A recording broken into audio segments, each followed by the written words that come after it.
Oh boy.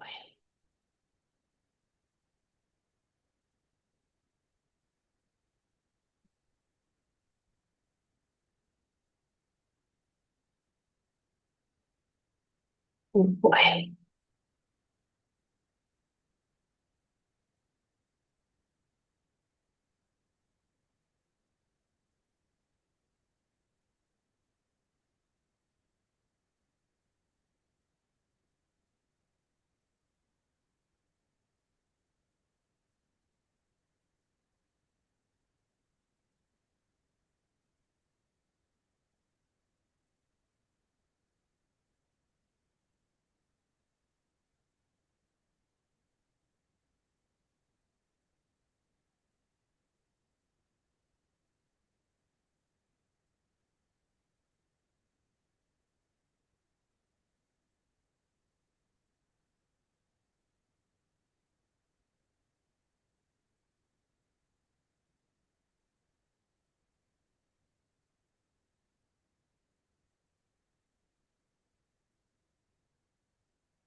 Let me check with Chair Will Tatum and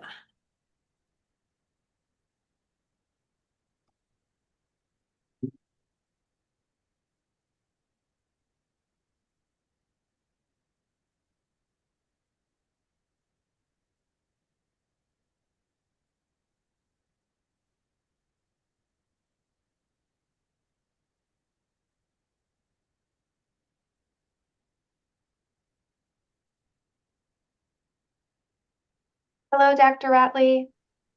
Good to see you all.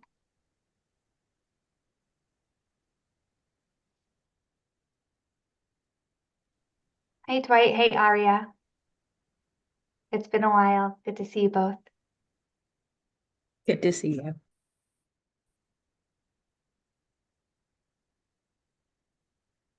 I am just pasting the link and I am messaging Mr. Tatum.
Yes, thank you. It's very, very unusual for him not to be. He's usually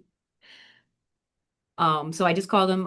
We'll see when he joins. I guess we could get started if Chairperson Hakaho, thank you for offering to chair. Let me screen share the agenda and oh, there he goes. Hold on.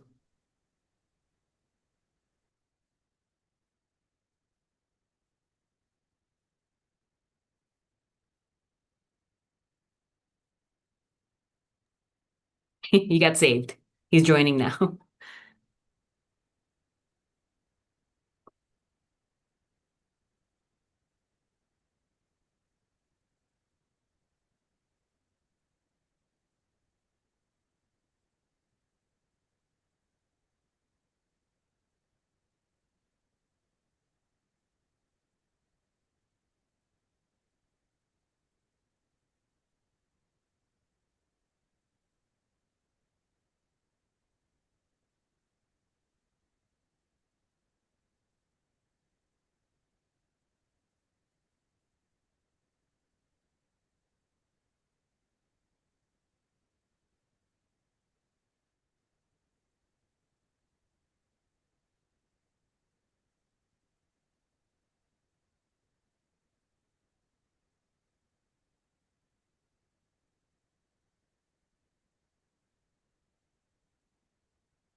Hello, everyone. Good evening, and my sincere apologies for my tardiness. Sorry to hold everybody up. Thank you, no worries. Are we good to get started, Christina? Yes, we're Okay. streaming and I believe most are here. All right. Well, without any further ado, my name is Stephen Tatum, and welcome to this meeting of the Hartford Board of Education's Family and Community Engagement Committee. Today is May 8th, 2025. And we've got a very full agenda today, so lots to get to. I would ask that both presenters and board members, so that we can get through everything, just be mindful of um, yeah, how much we do have to discuss today, and keep both the information and any questions that we have uh, sort of honed down to the essential pieces. So we'll begin first with the few updates. I think we'll pass it over to Ms. Janelle Hooker. Usually we would do a round of introductions, but but I think both since getting a little bit of a late start and the amount that we have to get through today, we'll just dive right in. So Ms. Hooker. Yes, good afternoon, everyone. Janelle Hooker, Executive Director of Strategic Partnerships and Fund Development for the district. And as we always do for our Family and Community Engagement Committee, we want to start with our May to do. In the month of May, and the 1st of May, we had our Impacts Award ceremony, which is an event specific to our partners and community members that offer services within our schools. Between May 7th and May 9th, we are having extended hours at our Welcome Center to assist families with the completion of summer camp applications as well as summer jobs applications, as we have heard from families that they are struggling with the process. So the extended hours that the Welcome Center has, May 7th and 8th, we're staying open until 5:30 p.m. And then this Friday on May 9th, we will be opening the Welcome Center at 7 a.m. and utilize the slots from 7 to 9 to be able to offer the similar service to families. On May 14th, we will be having an SGC chairs final budget presentation. This will be a virtual session to be able to close the loop on where we landed with our budget as a district. May 15, the office will be providing a volunteer training to Hartford Parent University, which is one of our partners at 8 of our schools, providing services to families on how to become volunteers and provide additional support. On May 27th, we are going to be offering some service. We have a collaboration with the city for a Level Up transition series. And on May 27, we will be doing services for our senior class that is graduating in June. We specifically will be targeting individuals that still don't have a post-secondary plan as an opportunity to be able to connect them to not only colleges, but employment opportunities, credentials, certificates to allow for them to create a plan upon graduation this June.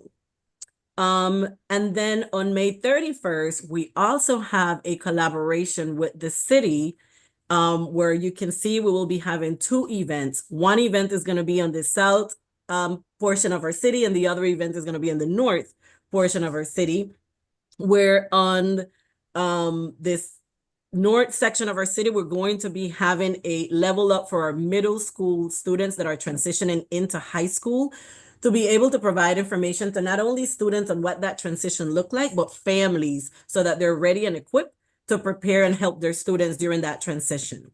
For the services that we're going to be having on the south end of our city, we will be having, in collaboration with the city as well, a bilingual symposium, which will be facilitated at SMSA to not only students, but families around financial literacy, around housing and paying bills, as an opportunity to educate our community and our students.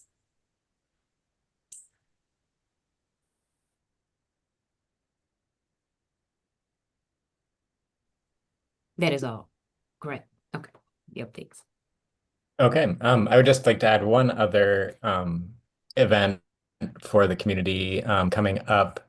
The Board of Education will be hosting a town hall for the superintendent search.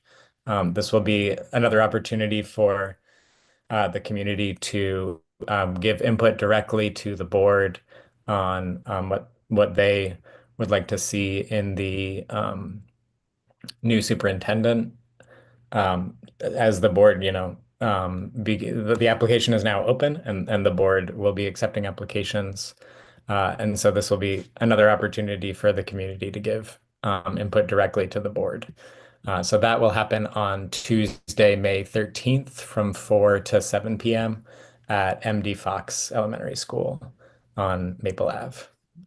And to a quick clarifying, there's one at 4, one at 6. We figured there was a lot of staff that they don't want to go home and then come back. So hopefully they would just go straight from work to attend the 4 p.m. one. And then for anyone who needs to attend the later one, I mean, it's probably going to flow straight through, but just offering the why. That's right. I forgot that. Thank you, Kristen. No problem. It's a good idea, I think, as a former staff member. I think that would be appealing to me. Okay. Thank you for those updates. We can now dive back into the section of the agenda where we'll be discussing some contracts that will be up for a vote at the May regular board meeting. So we'll start with a contract for Dynamic Sports Construction. I believe this is related to redoing the gym floor at Hartford High. Is that correct?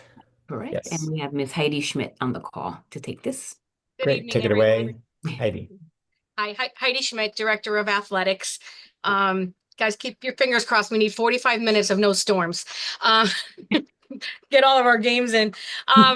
Yes. So I have actually 2 contracts here that I'm going before the board with. The first one is Hartford Public High School. Their floor has not been redone, given a facelift, or anything has been done to their main gym floor since 2006 when it was first installed, and it's got pretty beat up on. It's used a lot by the community. We have a lot of track meets there, so there's like marks on the floors now from the track, the cleats. It's got stickers everywhere. The lines are completely faded.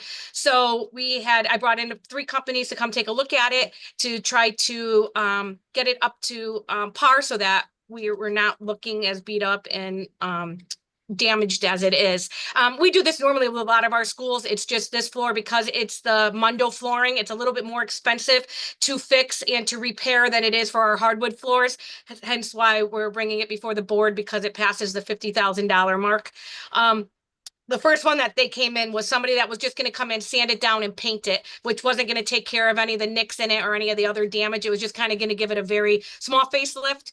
The second quote that we had came in is the company that actually installed our floors at ESM and BT South with the same type of flooring, where what they can do is come in and put a very, very small millimeter of new flooring over it.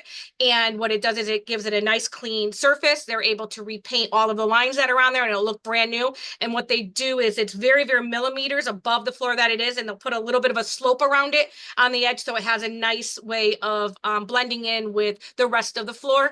That one came in at $71,160.97. And the third quote that came in, they wanted to completely rip it up and completely pour a brand new floor, and that was over $41,000. It was extremely expensive, and we would get the same look from doing the $144,000. The same look out of it for the $71,000 with just a little bit of a lift on it. So that was the one that we felt was the best option for the floor. This way our kids can have, and our community can have, our gym and the space looking great and, looking like it should for when we bring in competition and have different things that go on in the gym. So that's our first contract that we are looking for approval for. Thanks for that overview. I see Mr. Wilson, Board Member Wilson, you have a question? Yeah, real quick. Thank you. A quick question about the floor, just so I understand what the floor is like. I don't really remember what Hartford High's floor is like. Is it the same floor that's in Weaver High's Yeah, gym? similar. Yes. Yeah, it's like that rubbery kind of floor. Yeah. Yeah. Okay.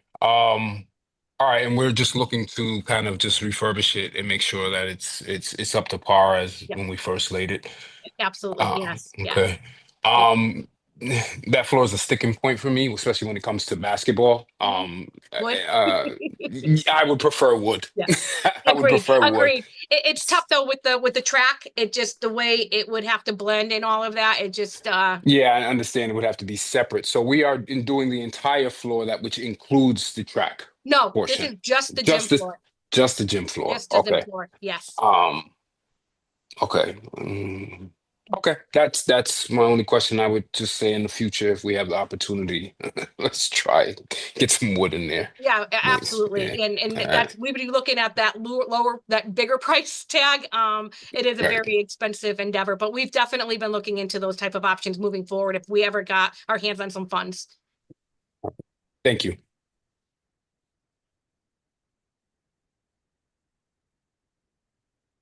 Seeing no further questions about the gym floor.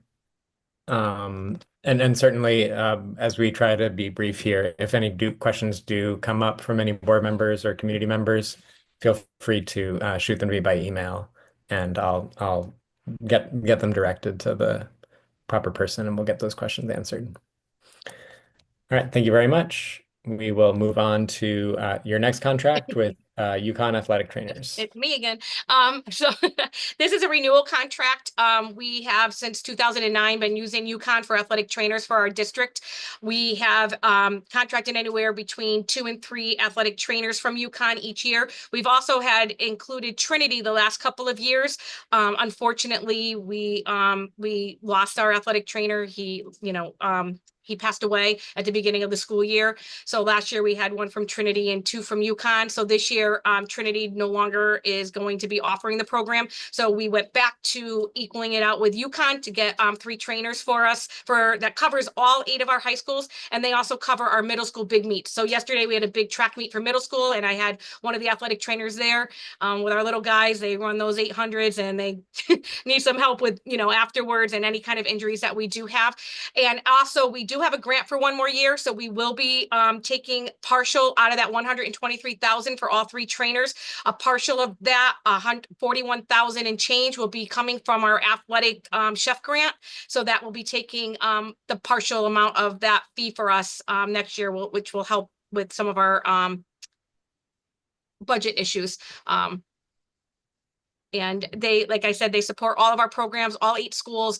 We have them housed in the schools that have football, so that they're there for the high risk programs, but they do cover equitably across the district for all of our meets games, and we go from the highest level of injury type games to be covered to, down to the lowest, so that we make sure that our kids are being covered. And if somebody ever needs someone, they jump from school to school. Also included with this, we also have another contract that we work with, is with St. Francis, where we get a doctor on a weekly basis that goes to all of the 8 high schools to look over kids that had any injuries. They help them out with making appointments, they work with rehab with them, and they work with the parents to make sure that the proper care is given to our student athletes.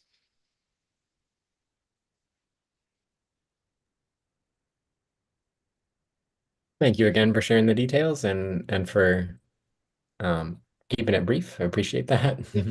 I saw your next- agenda. Yes, that's the mission today. Yeah. Any questions about this contract with UConn to provide athletic training services? Okay. Thank you very much, and we'll look forward to bringing those up to a vote at the May meeting. Thank you all. Take care. Next, contract continuation for community schools grant. Who I will will be be, I would be presenting. Okay. Thank you, Sarah. Thank you. So community schools, it's a model that Hartford Public Schools, we have implemented for years, and we consider all of our school a community school. For this particular contract approval, we have already gotten the funds were previously approved under our North Hartford Ascend Pipeline grant, federal grant, as well as our full service community schools federal grant, which these are multi-year grants. The grants were written specifically for community schools model. And because they were written for the community schools model, the providers that I'm bringing to us today for the contract are already written within what's expected. Ms. Santiago, can you go to the next slide for me, please? Next slide. Next slide. Thank you. So with this slide, you can see how we have progressed throughout the years around our community schools, around the funding allocation. I would like for us to focus on school year 25-26, where it reflects that for this particular year, there are some schools and or CBOs that would not be funding because they does not fall under that federal grant designation. So under the North Hartford Ascend pipeline, there are 5 schools and 2 providers that we would be funding for services. And under the full service community schools, there are 3 schools and a provider that would be funded should this contract gets approved. If you go to the next slide, Christina, we'll be able to see that the providers that I'm bringing to our meeting today would be Catholic Charities, which would be utilizing or would be covered under the NHAP funds for Milner School. And then the Village for Families and Children would be funded for Burr, MD Fox, Buckley under the full service community schools grant, and then MLK, Sand, Wish under the North Hartford Ascend Pipeline grant. And I'm open for any questions at this time.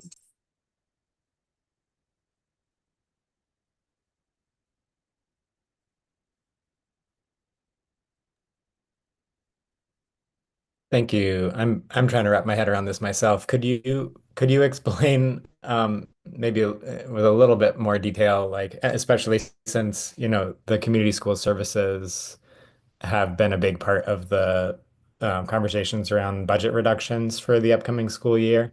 Like, how does this connect with that? What services might be still funded and able to continue? How is it changing from last year? Could you go over that again for me? Absolutely. Absolutely. I can say, and Ms. Santiago, if we go to the previous slide. So on, no, that one. So on this slide, you will be able to see that the schools that we have funded via contracts for community schools has been Milner, Parkville, Weaver, Belize, West Middle. And then on the next slide, Ms. Santiago, McDonough, Burns, Burr, MD Fox, MLK, Sand, and Wish. The funding source that we have used throughout the year has been Title I funds. Last year, we did a blended approach, which was Title I funds, North Hartford Ascend dollars to be able to support the community schools model in those schools. This year, due to our financial constraints, we will only be able to support the community schools' full implementation at the 5 schools that fall under the North Hartford Ascend federal grant, which are Milner, Weaver, MLK, Wish, and Sand.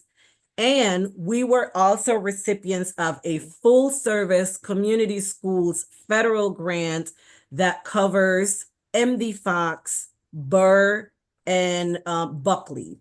Those particular schools, because of the federal grants, and the federal grants were written in support of the community schools model under multi-year grants, there are the only schools that at this time we would have funding in order to support the full implementation of community schools. Great, I got it that time. Thank you very much. Board Chair Hockenhall, I see you have a question. Go ahead. Thanks, Chair Tatum. Hi, Ms. Tucker, good to see you. I was just curious, and I feel like we talk about these partners quite often in various settings, but I'm wondering if there is any information on kind of their outcomes, the outcomes of the work that they're doing. And I can't remember if that's part of this presentation or if that's part of something else that we do, but if you could just help me understand that.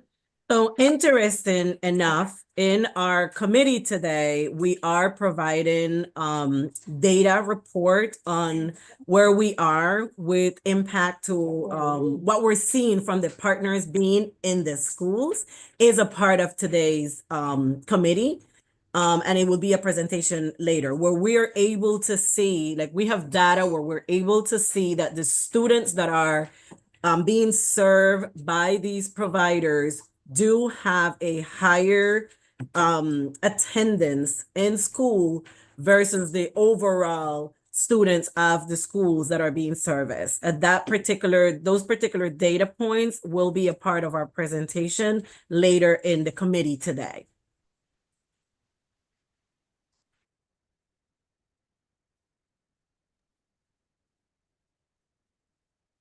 I do see that we have joining the call members from those community-based organizations. Just want to give them a chance. Maybe that we'll hear from them later in the agenda, but if there's anyone who's not going to be here for that later portion of the agenda as well, would just like to give you a chance to say a few words. Mr. LeBron?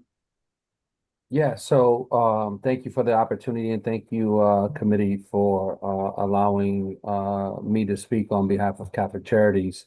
I think for community schools, one of the things that we're blessed with is this Promise Zone funding. And I think it's a good idea to try to lock these things in prior to the school year, considering the ambiguity surrounding community schools in general, right?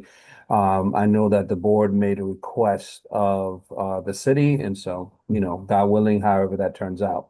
But I think in terms of the Promise Zone money and Milner specifically, what we're talking about and what we provide is at Catholic Charities is a core 4 service where we provide the after school programming, we provide clinical supports, we provide case management for scholars, and also food pantries for families, and also some level of case management for the families. And so those are the types of things we try to combat. We work hand in hand with the leaders of the school on their, I think it's called MTSS teams, to try to promote attendance, reduce behavior, and overall promote, grades. And so that is kind of our approach of what we do. I don't know if you want me to go into any more specifics, but I was told it was a healthy agenda. I think the only thing that I would like to add is if you look at the trajectory of funding, while there is funding under these specific federal grants, is not to the scale that we had it previously. So some of the things that may shift is a decision on services happening throughout the school day and after school, right? We may need to make that decision, but that would be something that we would work out based on the survey and information that we've had from families on where the need or the support makes a little more sense based on financial constraints.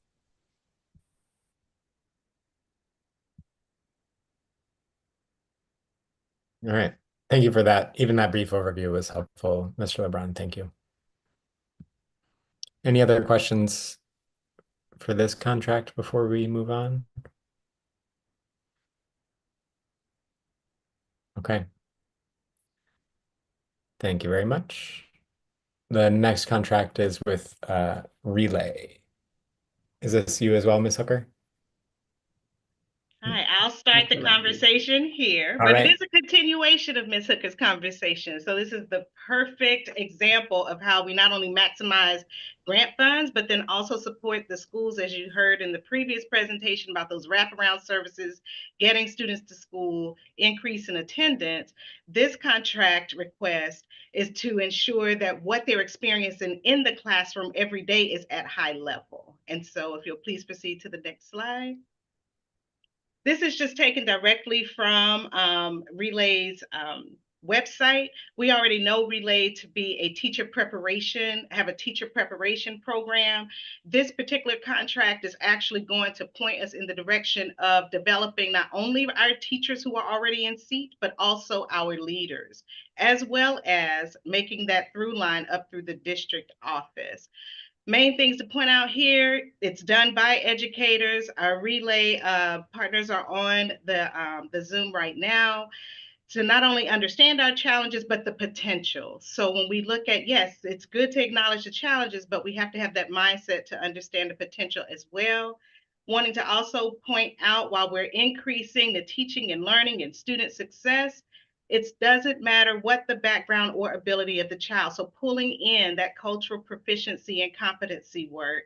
And then with evidence-based strategies for a lasting impact, we know all too well that it's important for us to sustain practice and deliver results. And so the reason why we are seeking to partner with them is because they are also focused on the same thing. Next slide, please. Just to give you an idea of the program model, you see in front of you the 4 key levers that the professional learning is grounded, and that is leading student culture, observation and feedback, strong start playbooks, and then weekly data meetings. All of these are components of ensuring that there's monitoring systems, but also support systems in place for staff and for students in those key areas.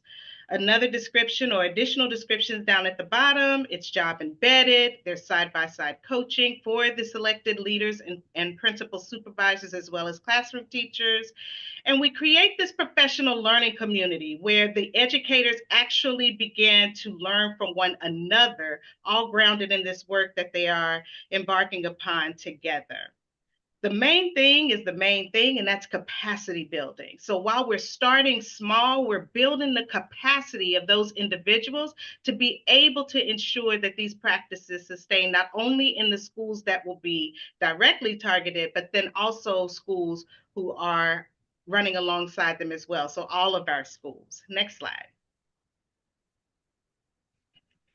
Before you, you see the list of schools. They're going to look familiar to what Ms. Hooker just reported because we are leveraging those same grant dollars, the NHAP funds and the full service community school funds. Additionally, because we had some really strong incitement, but not only that, the principal and his school team are also primed to enter this professional learning. You see West Middle down there as a shadow school. We just appealed to the Relay team and said, hey, they're not a part of the grant. Can we have some observers who are also learning aside their colleagues? They said, sure. So there's no additional cost for that school, but you see the totals in front of you in terms of what we are requesting for using the NHAP funds, as well as the full service community school funds. Again, just emphasizing that this is not just teacher PL. This is teacher PL, yes, to leverage our teacher leaders, but the direct coaching is with the principal and the principal supervisor to ensure, again, that there's a through line and framework for coaching and developing our teams. Next slide, please. I think that's the last one. Yes. So Board Member Tatum, staying right along with you with moving through swiftly. There are intended outcomes that we are expecting. We expect to see increases in student outcomes in terms of their test scores. We expect enhanced participation and ability to monitor impact learner outcomes. That's all about setting school systems and structures in place to monitor regularly. Deepen our participants' understanding of making data-driven decisions and driving growth among teachers and leaders. And then finally, strengthening the instructional culture. We talk about culture in terms of behavior, but there's also culture in terms of instruction. And so we want to help our leaders and our teachers strengthen those cultures as well. I'll pause there and turn it back over to you, Board Member Tatum. Any questions? Thank you. Are there any questions? To get ketchup and napkins first. I'm sorry, we did not catch that. Well, I believe it was Corinne Barney. Did you have a question? I think it was just unmuted when she joined by mistake. Okay. Ms. Ratley, if you could talk a little bit more about like how this professional learning would, it sounds like a lot of it will be sort of just embedded as coaching, like, and not be sort of separate professional development, or like how would this fit in the professional development calendar for those staff members?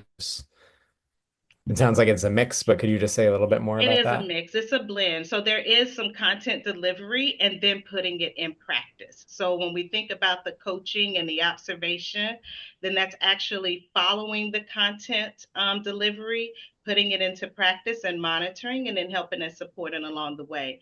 In terms of the dates and all of that, how we play that out, that won't be determined until after we seek approval. But they are primed to come and work alongside us to make sure that it fits our professional development calendar in a way that makes it doable throughout this upcoming year.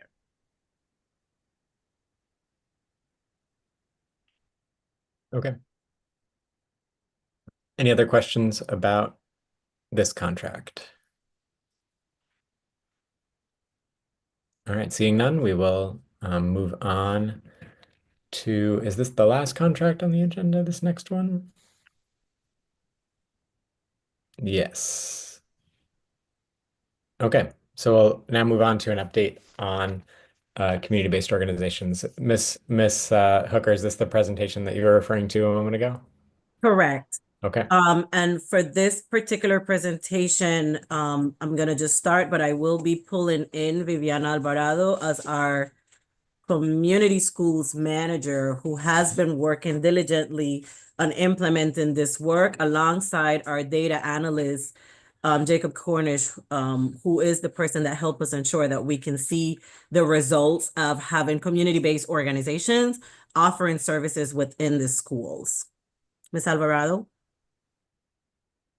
Good evening, everyone. So just as a little bit of to Dr. Ratley's point, right, just to bring us back to that through line, right? This year, our office has been really working hard on ensuring that we are following that through line, right? Like our work shows everywhere. So for this work, to ensure student connectedness, right, we have FCSSPs, PTOs, SGCs, but we also have community partners at our schools. So next slide, please, Christina. At the beginning of the year and through the year, we have been going back to this picture. I'm pretty sure you guys are all familiar with it. We finally made it to the last bucket, y'all. So here we are. Last time we looked at this, we were at site visit 2, which is step number 4. From that, we did learn some strengths and of course some vulnerabilities. Some of the strengths are that the schools do demonstrate the positive partner relationships. Student well-being is at the forefront for everybody, teachers, principals, partners, FCSSPs. Curriculum alignment is another really strong point that we're seeing at these site visits. And then some of the weaknesses that I could go over, given the time constraints that we have today, and you will see later on, is that the data does show some low family and community, like those engagement workshop events or any family event. But I'll talk a little bit about that more in another slide.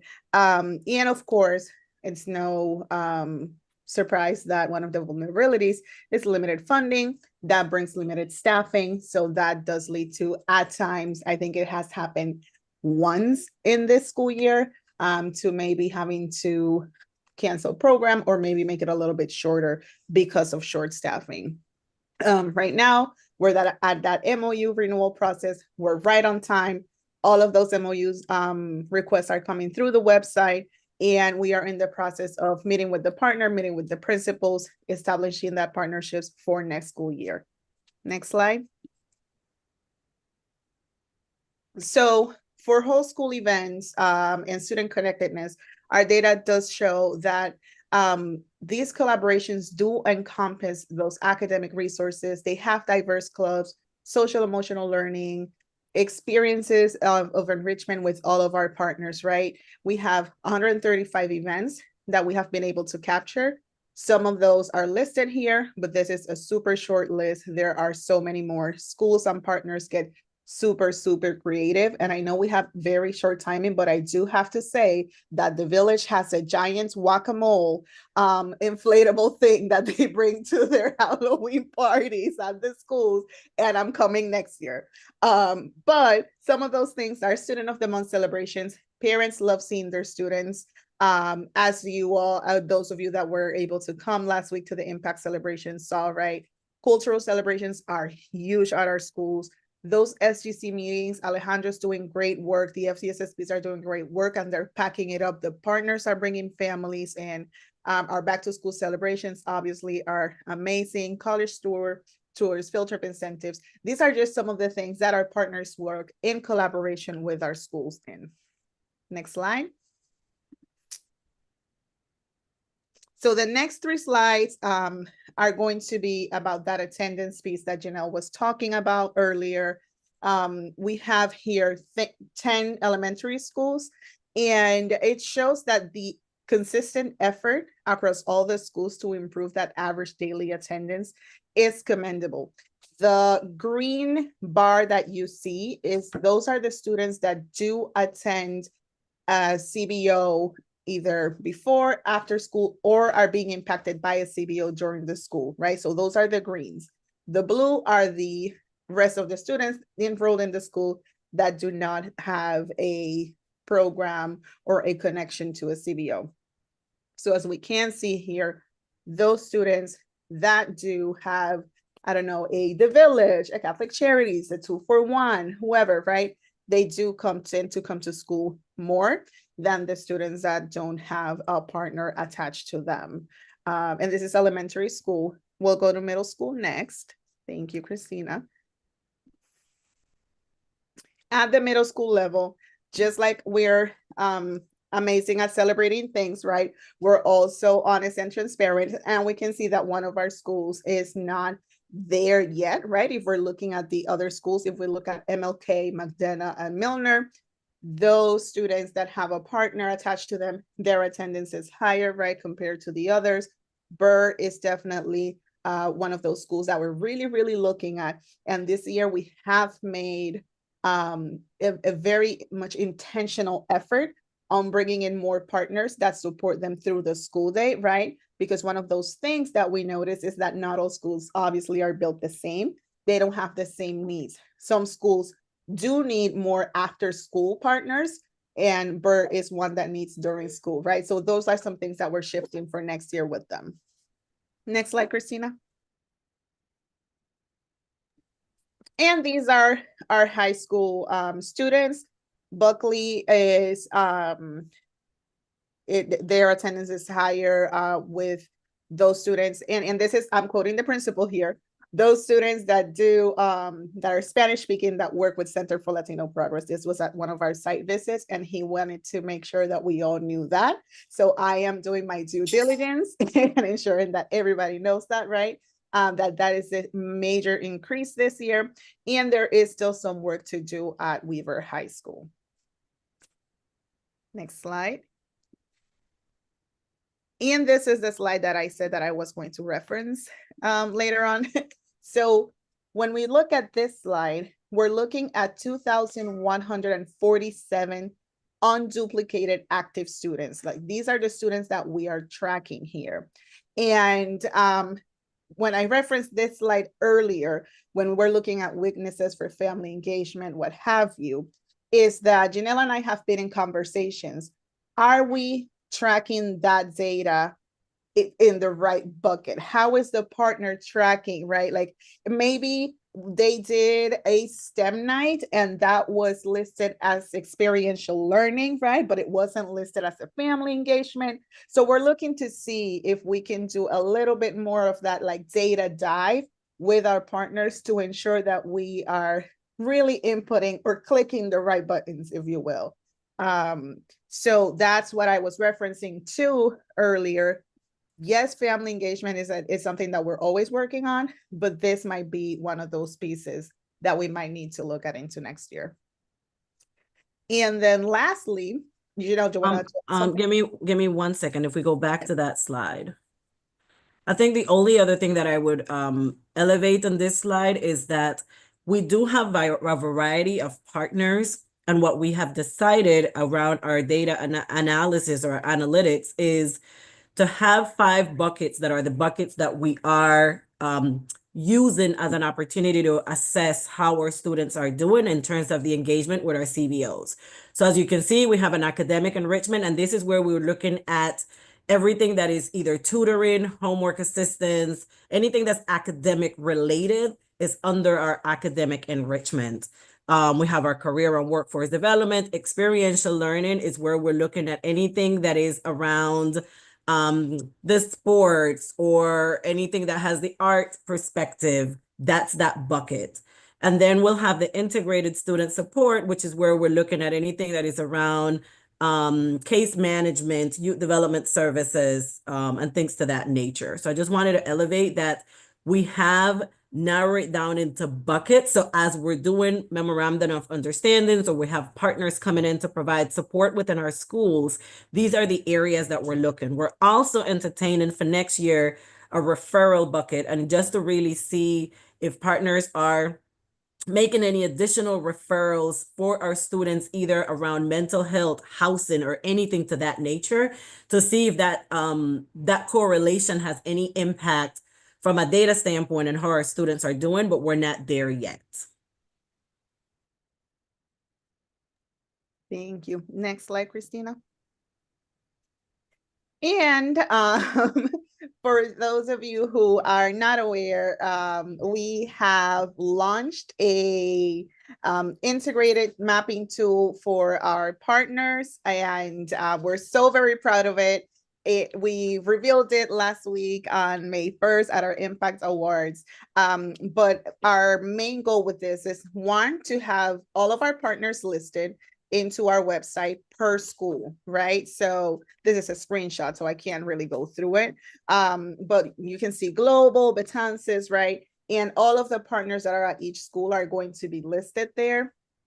But one of our goals, right, or what we're looking forward next year on, is to have this kind of data, right, into this tool. Like, hey, you know, the Village is at this school, and these are the numbers of students that they serve, and this is how good they've been doing at this school, right? Like, and then Catholic Charities this, or like 2 for 1, or Lifetime Center. I'm just like coming up with names of partners. We have so many, but we're really super proud of this work. Our public ally, Fernando, really worked hard on this. And our goal is to just be super transparent and have this front facing, so families can really see who is at their children's schools, how they can support, and how much work they're doing. And I think that's my last slide.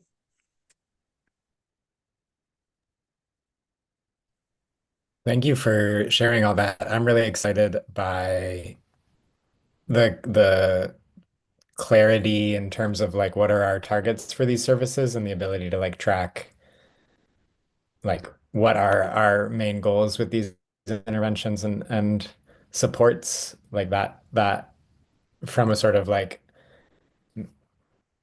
management perspective or oversight perspective, like sounds really exciting. And then also the side of this that really, as this website, it seems, I'm excited to dive into this website. It seems like a great way to highlight the wonderful things that are happening in the schools, and really make that apparent to the community, to, you know, staff, to potential staff when they're looking at our website, to families when they're considering, you know, what's going on at Harvard schools. I really like how this is highlighting some of those wraparound supports, and thank you for that work.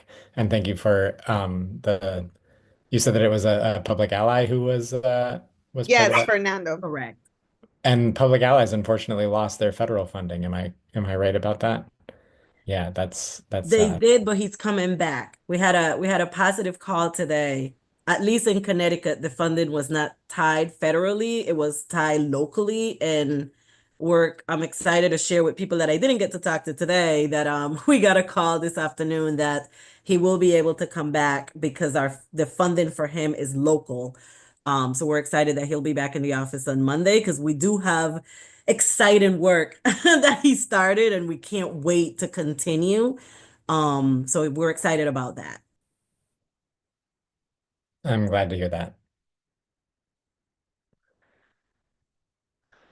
Because goodness knows there's enough loss of funding happening these days.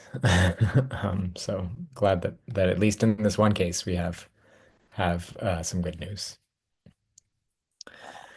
Okay. Thank you very much again.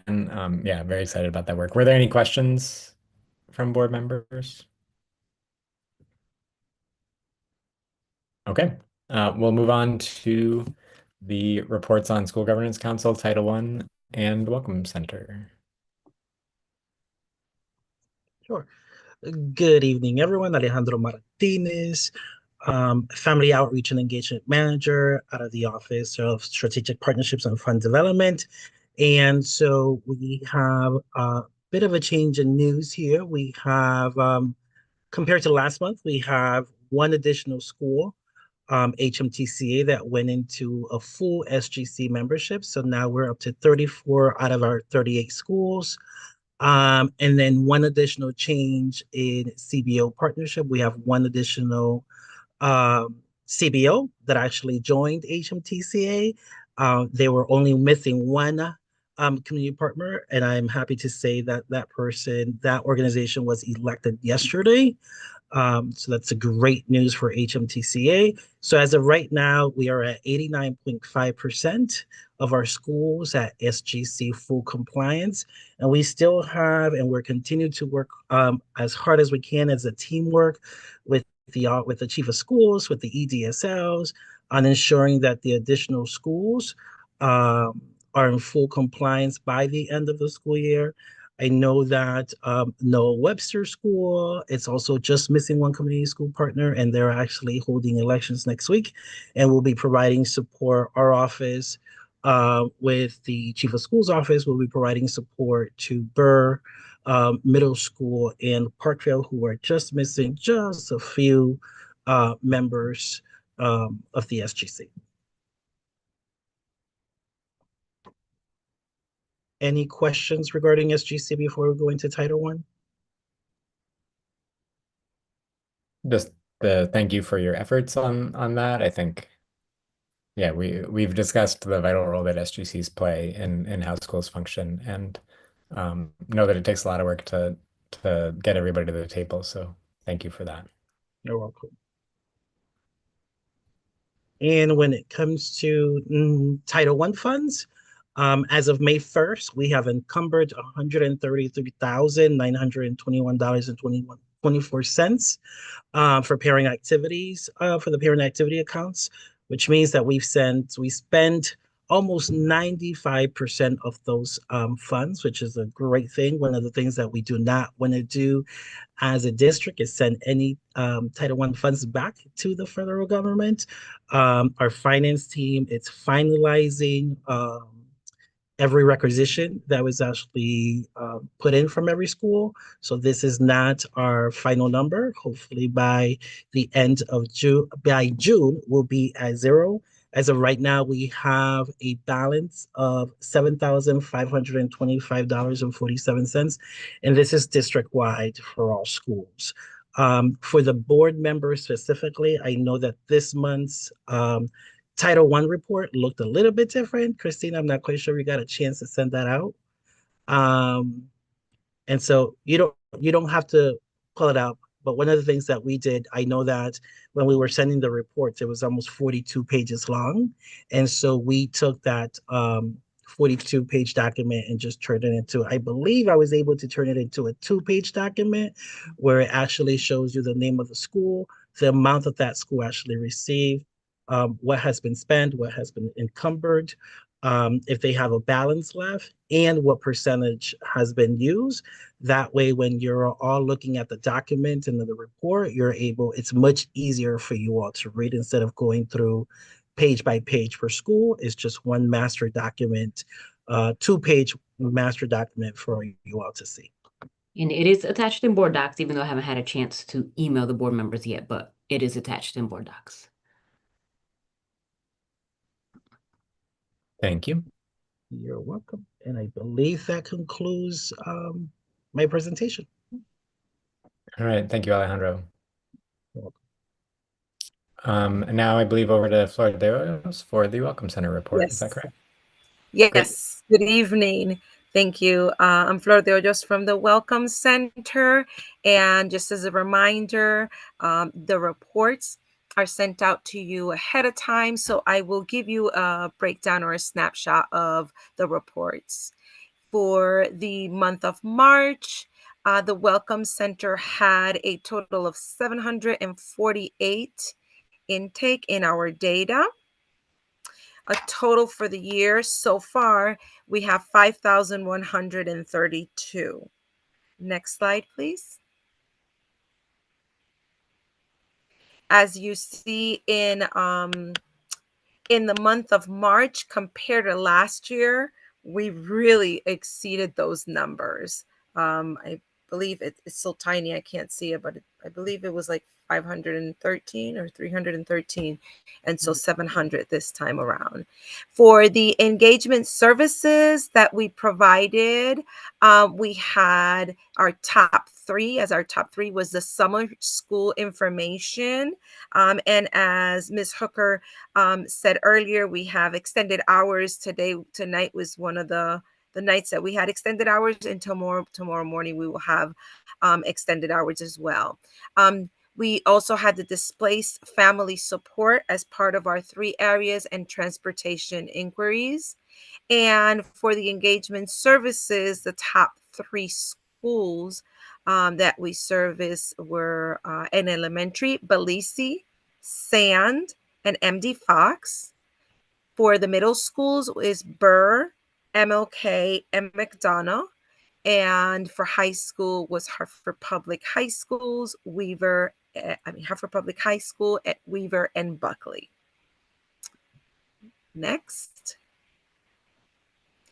And the new Family Resource Centers report that was also sent to you ahead of time. These are the support services that we have done for the schools, starting with Burns Latino Study. The social and support services totaled 1,653. These included the Read Across America, family activities, food pantry and backpacks. For Fred Wish Museum, the social and support services totaled to 28, and it included childcare education, parent education, and after-school programming. And if you recall, last month, Ms. Hooker reminded us that Wish was one of the school that was working on getting all their staff, and so they're up and running now with some of those services. Rawson social support services, the total was 404. This included the Dr. Seuss night, the field trip support, PTO, March Madness, and we had some housing and nutrition services as well. For Sand School, the social and support services totaled 333. It included the Spring Fling potluck, movie night, March Dadness, play groups, and library services. And for Maria Sanchez Elementary social and support services, the total was 447. It included a dance, book reading night, after school programming, healthy snacks, housing, and adult education referral. Any questions?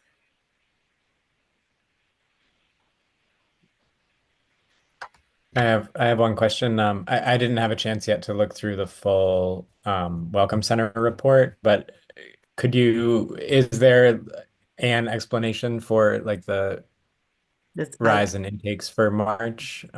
It was interesting to hear last time how many last month, I believe, there was a lot of intakes related to fires that had happened. That was a kind of alarming statistic to hear. Is there any explanation for what we see in this trend here for March? Yes. So this March we've had a few activities and services that have been kind of last minute. So all hands on deck. We have been reaching out to parents. So a lot of the phone calls have been any of the complaints. Obviously, the requests and the concerns have been coming through. We have had more fires than usual. So this does show the increase in numbers. Some of the things that the report will show once you get an opportunity to dig through it is that the displaced families continue to be and I don't want to use the trend word in a wrong way, but continues to be an area that we are challenged with as a district, and really ensuring that we provide support to our families there. We have made it a concerted effort this week, specifically around the summer programming, particularly because of our displaced families. And we're thinking about those children during the summer months being in a motel or hotel or doubled up and not really having an opportunity to be children. So we have really made connections around these different camps as an opportunity to alleviate somehow the challenge that they're experiencing because of being displaced. So we have had a spike in that, as well as family members either looking to see options for the upcoming school year as well. And you will be able to see that in the report.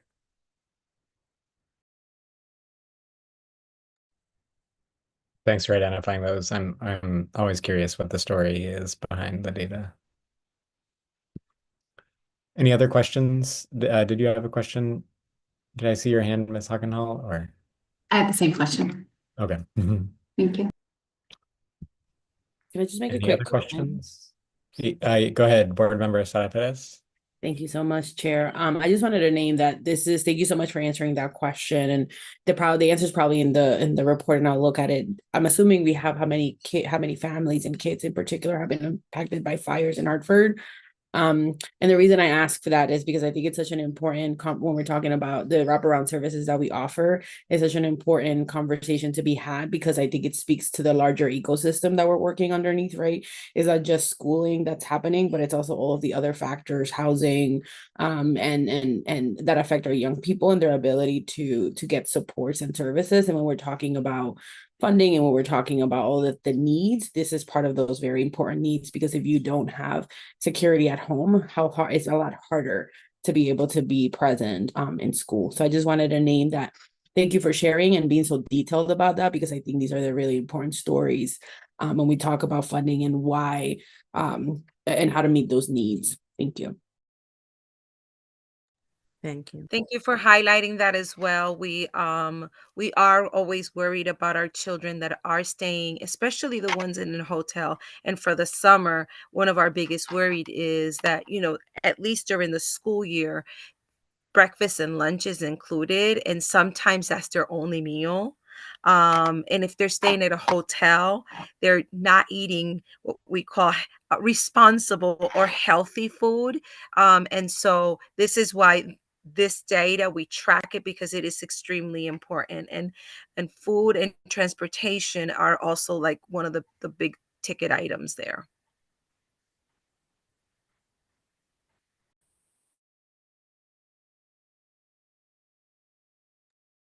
That concludes my report. Just sort of, if I could ask one more question, just sort of digging in a little bit deeper, like, are there any differences in like the reporting or the tracking from last year to this year? Because like I'm looking more in like it is really the past 3 months that shifted a trend from the previous 1, 2, 3, 4, 5, 6 months. Like it's in the last 3 months that we see this year many, many more than last year intakes. Like is there any explanation to that is like a difference in how we're receiving those intakes or tracking those intakes, or like, is that a consistent comparison, I guess is what I'm trying to say, between last year and this year? So we did this year, worked a little more intentional and understanding how to really look at the intake process that we have. What is the time that is taking us to process information? What does our triage look like? How are we transitioning and making sure that families are connected to resources? And what are the areas of gaps that we need to focus on and identify additional partners to work with us? We are working with our data and accountability team. It has taken us a little longer than expected, but we are working with them to ensure that similar to how we are trying to be as transparent as possible on the partnership side, right? Making the implicit explicit. We want to make sure that the Welcome Center data as well is something that we have reports that are automated that you all can have access as soon as it happens. So you're able to see those areas, and we're still working on making sure that we are able to one of these committees really kind of share what that looks like and for you to be able to look at it and work with us alongside those areas that we're identifying as areas of gap or areas of improvement, and what are the efforts that we're doing to support that. So we have been doing our due diligence on tracking information in a way that we can really, really hone in on what are the areas that our partnerships needs to be a little more strategic. And I'll give you an example. So out of COVID funds, so out of Title I dollars, we are not able to do partnerships with hotels or motels utilizing those dollars. That is not something that you are allowed to do. Out of COVID funds, when we had those dollars, there was a special allotment that we were able to use to make those partnerships prior to those fundings going out.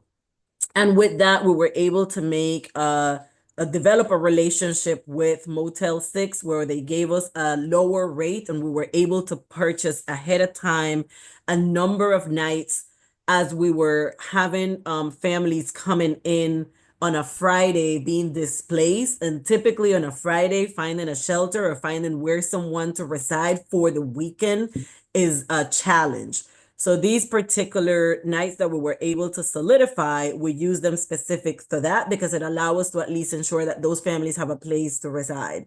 We are now having conversations with the city to collaborate on that and explore what this could look at, what this could be if we collaborated with the city and utilized some of their funding to allow us to continue to have those type of relationships with that discount that we currently have as we are approaching no longer having the available nights that we had already purchased with the COVID dollars.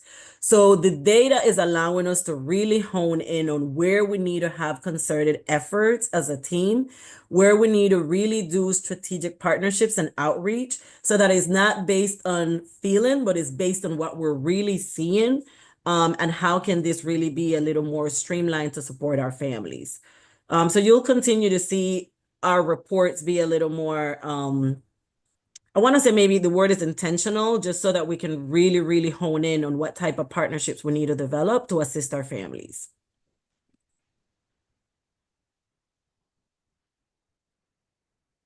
Thank you for that.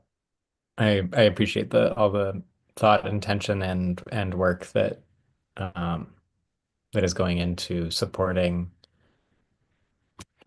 like so many aspects of the lives of our young people and in times of great need. So I really appreciate that. And maybe if you want to, as part of the Welcome Center report, you always highlight the top 3 areas and the schools that had the highest. If there are any other areas of the work that you would like to highlight for the purposes of these presentations, feel free to add a little box there or whatever feels most compelling to you from the month. Would be glad to hear. Will do. Okay. Is that our last agenda item, Christina? Sorry. No, we have the culture and climate. Okay, I wondered if we were going to circle back to that. Great. Oh, we did this. Okay, yes. Here we go. And we have Miss Abby Olinger Quinn on the call. Excellent. I'm glad. Take it away, Ms. Olinger Quinn.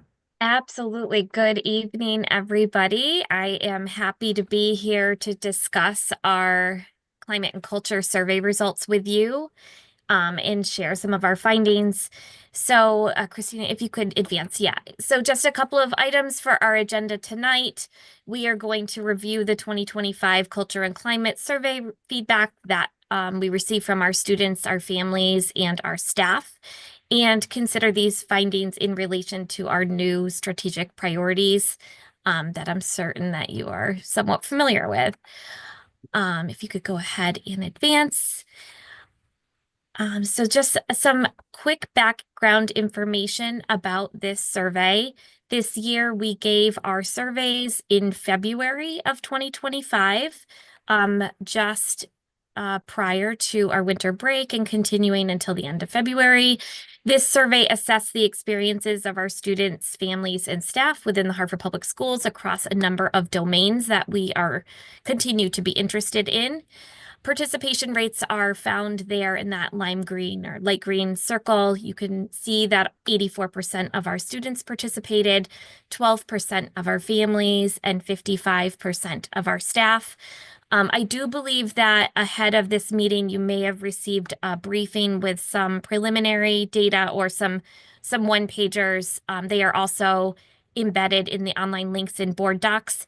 So if you wanted more detailed information about any of this, they're available there. But also mentioning how these fare as compared to last year in 2024, we have had increased student participation, about the same participation from our families, and staff are up slightly as well. I also want to mention that in 2024, the survey was changed from a confidential survey to an anonymous survey. And for this reason, though we use a variety of strategies to boost completion, it makes it very difficult for us to target completion because we don't know who participated because it is completely anonymous. And those changes were made at the request of our leadership and I believe some feedback that we received both from the board and from unions. Also, I want to note that the survey annually undergoes minor changes, not huge changes, but minor changes from time to time so that we can better understand the needs of our district. For example, you may notice as we go through results that some items may not have a comparison data point because they are new. For example, this year we added a question to the family survey, which is relevant to tonight's conversation. I receive information from the school or the district in a language I can understand. So that would be an example of something that we added so we have better understanding of how we communicate with our families. Also, so you are aware, we do family survey translations into the 7 most prevalent languages spoken by our students, as measured by their home language surveys. English and Spanish are the most frequently selected languages, and 14 families completed the survey in a language other than English or Spanish. And so I can go ahead and advance to the next screen. Thank you, Christina. So looking at our survey results by favorability, so those would be the percent of our stakeholders that agree or strongly disagree with our different items that they're interacting with. Just as a whole, these are summaries as a whole of the sentiments of our students, family, and staff. Students, on average, 71% of them indicated agreement or strong agreement across all survey items. While this signifies generally a positive sentiment among our students, it also represents a slight dip when we compare our results to 2024. You can see they're mentioned right below the gauge dial there, our 2024 results. So students currently 71%. In 2024, sentiments were 75%. This trend suggests a need to explore specific areas where student agreement has shifted and understand the underlying causes so we can inform potential adjustments that our kids are needing. Also, families, you will notice families overwhelmingly have positive responses, with 88% of our families expressing agreement or strong agreement, underscoring a strong level of satisfaction. But I do want you to keep in mind, as presented on the previous slide, we only were able to get responses from 12% of our families. So this may not reflect the entire sentiments of all of the families that we serve. So I just want to keep that in mind when you're looking at the data. Consistently high percentage of satisfaction is similar to what we saw the prior year with a slight rise. Also among our staff, the survey reveals that 83% of our staff responded favorably to survey items as a whole, suggesting a consistent level of positive agreement as compared to the prior year. Christina, you can go ahead and advance to the next slide. And I just wanted to use a slide around our strategic plan priorities that are planned for the coming year to ground the remainder of the survey items in our work for the next few years. So just a reminder that where we're going, our strategic plan priorities, living in 4 different priorities: whole and healthy students, expansive learning and opportunity, skilled and diverse teams, and operational efficiency. What we have done here is mapped the survey items into these 4 priorities so we can better understand the perceptions of our stakeholders. Thank you, Christina. So again, just looking holistically at how our students, families, and staff are feeling as compared to these 4 priority domains. We can see here some high-level data. So when we look at our student responses, the far most set of columns organized by the 4 priorities that I just mentioned, we see generally positive feedback across all areas. However, we do observe a slight dip in favorable responses compared to last year, particularly in the whole and healthy students. So you'll note that there is a 4% dip there. And in operational and management excellence, this could be an area that we want to explore more to understand what our students' experiences have been this year and what their newly emerging needs might be. Regarding our family responses, it's important to remember that our family response rate was 12%, so I already mentioned that. But we do see a mix of changes in favorable responses from families across the priorities. Skilled and diverse teams received highest positive feedback from our families, while operational management and excellence received the lowest feedback, although generally I want to keep in mind families are very favorable in general about their experiences. But given the limited participation, further efforts are needed to explore a broader range of the perceptions of the families we serve. And then regarding our staff, they indicate stable perceptions of the priorities from 2024 to 2025. Whole and healthy students consistently receive the most favorable feedback from our staff. And while all areas show strong agreement, also, again, operational management excellence, similar to families, had the lowest favorable rating, which might be an area that we want to consider for more improvement. Any questions at this point so far? If I could just ask a quick clarifying question about this slide. Sure. I get that some questions were added or changed, but for making this slide,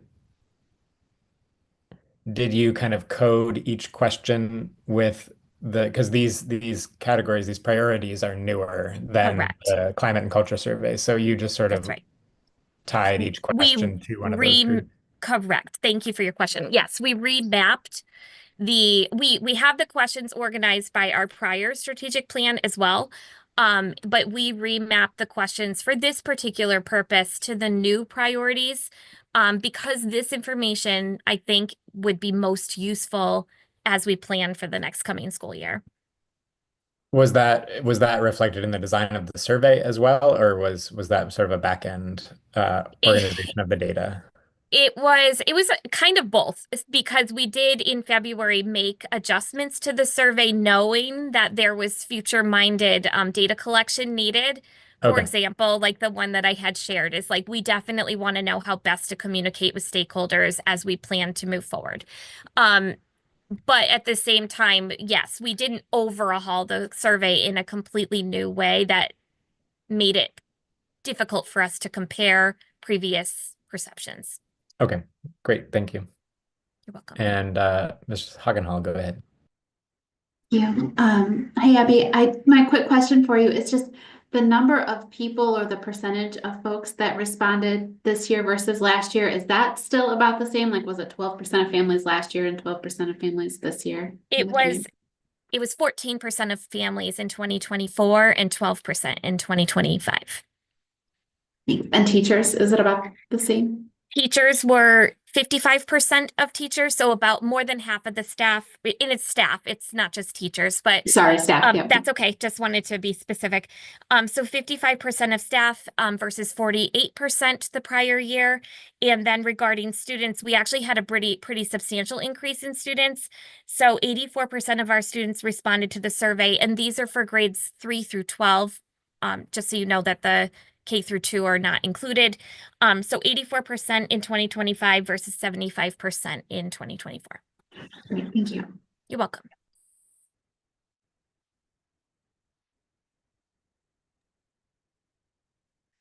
Okay, and so the design of the rest of the presentation, we're going to hone in on some trends and patterns among high-performing items versus low-performing items on the survey.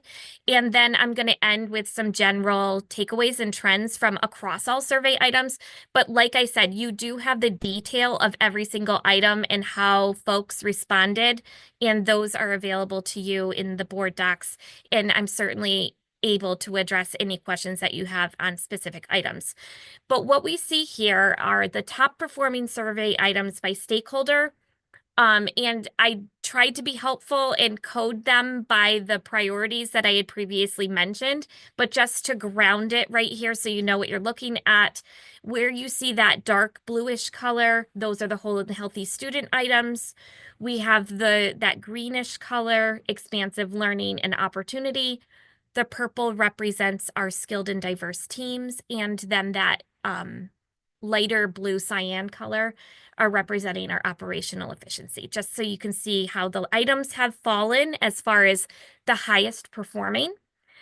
So regarding our student responses, so the first set on the very left-hand side, these survey items received the most positive feedback from our students. These are our strengths within our schools. The increase in agreement with my school is accepting and supporting of students who have differences is particularly encouraging to us and suggests that our efforts in fostering an inclusive environment are resonating with our kids. There seems to be strong affirmation of having friends at school, underscoring the importance of their social connections while they're with us. Furthermore, the consistently high ratings for access to technology and care and support provided by our teachers are also crucial indicators of a positive learning environment. Regarding the middle section, so you can also give you a second to just look at those types of statements that our students performed highly on. In the middle section, these are the 5 top performing items that our families indicated strong agreement with. Again, looking at the feedback from our participating families, there is exceptionally high agreement with I receive information from the school or district in a language that I can understand. So 96% of the families who responded agreed with that item. So it seems like we are showing success in creating accessible communications for our families. It's also encouraging to see that our families strongly agree that their children are making friends at school, that their teachers care about their learning. They have strong belief that their child has access to a caring adult at school and appreciation for the feedback that their child's strengths are underscored through positive partnerships, partnerships within the building. And then finally, onto the staff perspectives, which are mostly reflective of items that fall into skilled and diverse teams. These high scores highlight our staff's deep commitment to our student learning and their belief in our students' potential. and supportive culture that we have built with clear expectations. And there are a couple of items that are asterisked here, and those are representing new or changed items on the survey that we could not compare to previous results. Any questions on the high performing items? Okay, then we'll move into some of the areas of growth for our district, lower items that may indicate more need. So as similar to how I presented the previous slide, these are the 5 lowest performing items for each stakeholder group on the Climate and Culture Survey.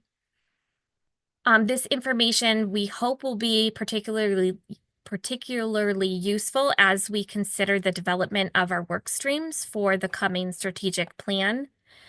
When we go and look at our students, we do see some patterns that we want to dig into more. These are the least favorable results, and low participation from our kids indicated in sports teams participation. And we're not sure if that is an access issue or an interest issue, but it's definitely something that we would want to dig into further. Declining perceptions of school cleanliness is a concern that requires further inquiry as they impact the physical learning environment that our staff and students work in and learn in. There are substantial decreases in students reporting that they like coming to school, which is particularly troubling and signals a potential need for better understanding and addressing factors that impact their engagement and climate. While club and activity participation has higher favorable responses, there seems to be room to grow because this is one of our lower performing items. And finally, the feedback on whether students feel like their family enjoys events at school indicates opportunities for us to strengthen connections and make events more appealing and accessible for families. Moving on to our family perceptions. There is lower agreement regarding school acceptance of students who have various sexual identities or religious beliefs, and we may want to build some additional attention to work on inclusiveness for families that are feeling this way so that all of our children feel welcome and included. Also, while a majority of families feel their children learn about career opportunities, there seems to be potential to enhance this area because it is not as strong as some of the other items on the survey.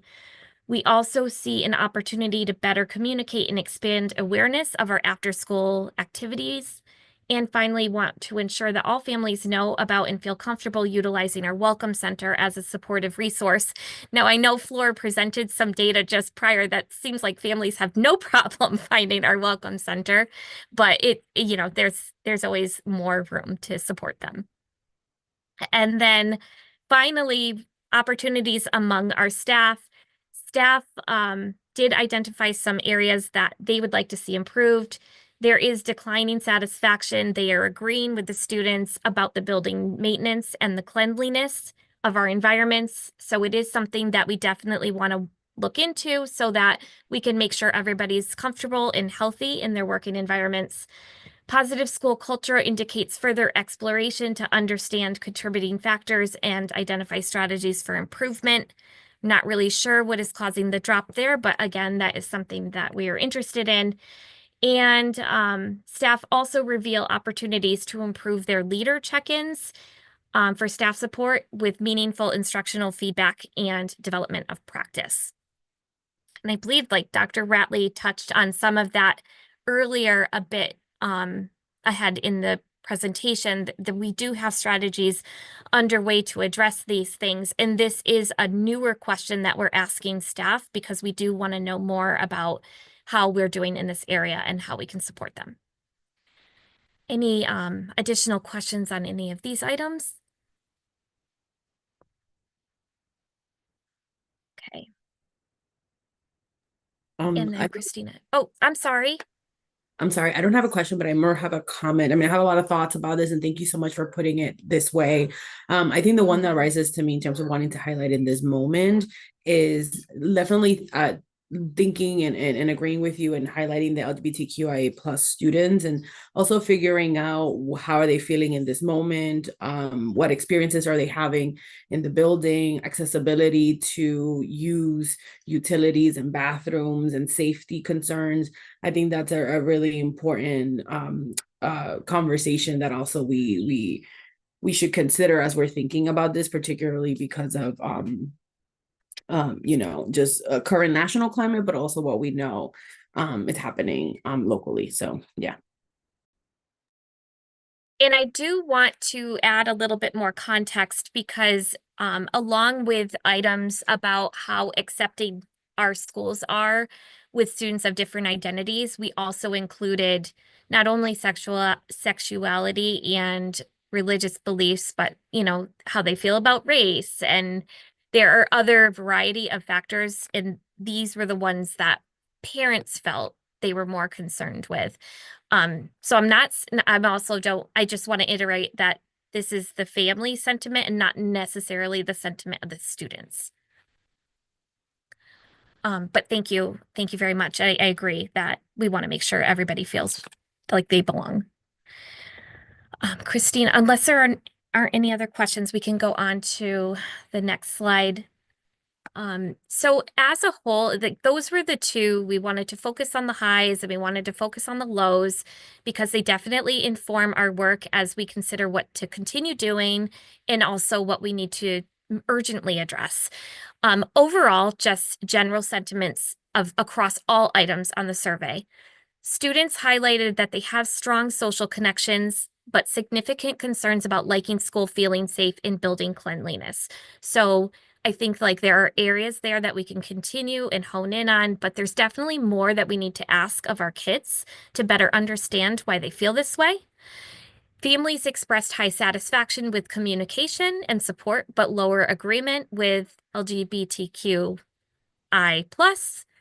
extra, whatever, inclusivity and career opportunity awareness as well. Those are two very different streams of things that they're concerned with, but definitely important nonetheless. And also our staff demonstrated a strong commitment to students, but have significant concerns about the physical learning environment and the school culture. So I think that these are the things that we can take with us as what our messaging is as far as what we learned from our survey. And then finally, one more slide, Christina. I do want to leave with some next steps for us. Over the next few weeks, we are going to be working with some of our focus groups to better understand these results. We're going to meet with our caregivers, our educators, our leaders, these are advisory teams, and we're trying to also meet with our student advisory committee to better understand those results and get some information from them about next steps that they would like to see. And so aligned to the topics that we saw earlier, we would like to focus on student well-being and engagement, building, working, and learning conditions, family engagement and communications, and then staff morale and support. And I also wanted to open it up to you to see if there were any other ideas that you had or questions that you had that you would like us to focus on as we start to socialize this with other groups throughout our district.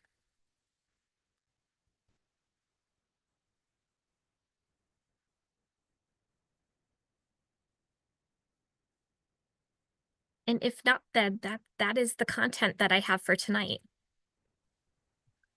Thank you for highlighting those findings from the survey. I certainly look forward to hearing what comes from these focus groups. I'm glad that it'll continue to get unpacked and worked on. Absolutely. Thank you. Does anyone else have any questions? Okay.